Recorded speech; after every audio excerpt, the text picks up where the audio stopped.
into the hostel in 1988. My friend who's sitting there, Sudhakaran from Jasin, was 1986, and I left in 1990. Fortunate for me, I was brought into this group by Ravindran Raghavan. He took me into this group and I started gaining friends. That's why I feel a bit more comfortable to join.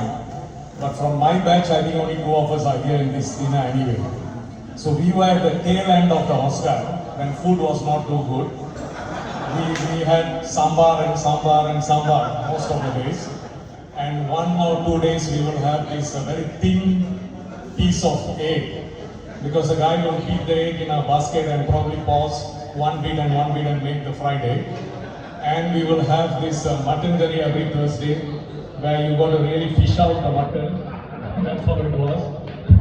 And the only thing I remember well is the nasi lemak on Sunday, because we will have the nasi lemak for breakfast and sleep until lunch. So we were at really the tail end. PPN Hostel have stopped from 6 people. They've stopped the Venture Academy people, and a couple of us were in 2 wings of the hostel. The only crowd we see once in a while is the Sri Murugan Center crowd who comes on the weekends. And I wouldn't say it's because there was no people coming into the hostel. They made it very difficult. Like when I came in, they gave me a 4-page application form to be filled up, to be signed from the branch, the state, and then bring it to the head office. So it is like a long process which many people probably would give up. So as a result, the student numbers dwindled. We were the batch where we had a hunger strike, which came out in the Star. And we were also a crowd where 23 of us were called to the moot court of University of Malaya.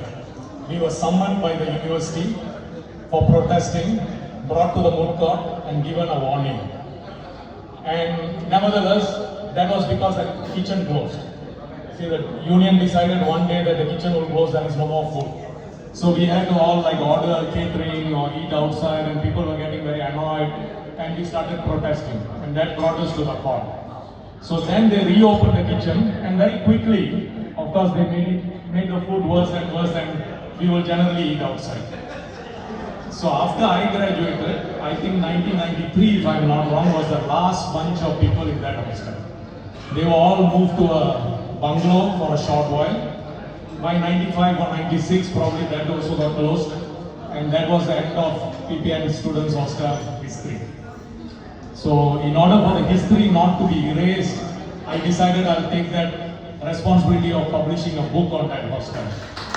So, I'm very thankful that many of you from your era have given me a lot of information. I also went back to the NUPW to trace back the 1962 minutes of meeting, 1968 minutes of meeting, and extracted some history to be included in the book. At present, the book is at the tail end, the last part of it. Editing is complete. Now I'm making the corrections this week. Hopefully in about 2 months, the book will be out in publication. So, thank you so much. Hope we'll have more reunions like this. Thank you.